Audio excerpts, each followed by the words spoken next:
ছাগলনাইয়া উপজেলা স্বাস্থ্য কমপ্লেক্সের বাইরে এই জায়গাটা এত চমৎকার সন্ধ্যার এই মুহূর্তে দেখছেন পাখিরা বাসায় ফিরছে, লাইট জ্বলে উঠেছে নানান রং বেরঙের। আমি ভিডিও করছি সেটাও দেখা যাচ্ছে ছায়া। এই যে বাগান বাগান বিলাস দেখতে পাচ্ছেন, কি সুন্দর না? এটা বোধহয় একটু বাসা, তাহির ওনার বাসা।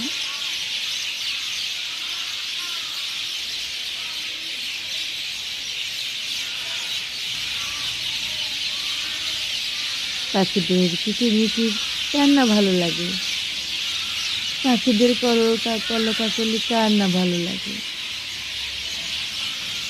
এখন সন্ধ্যা, ছাগলনাইয়া উপজেলা স্বাস্থ্য কমপ্লেক্সের বাইরের যে দৃশ্য, সন্ধ্যার দৃশ্য, খুব সুন্দর না? আমার কাছে সুন্দর লাগছে, মনে হচ্ছে যেন স্বপ্ন।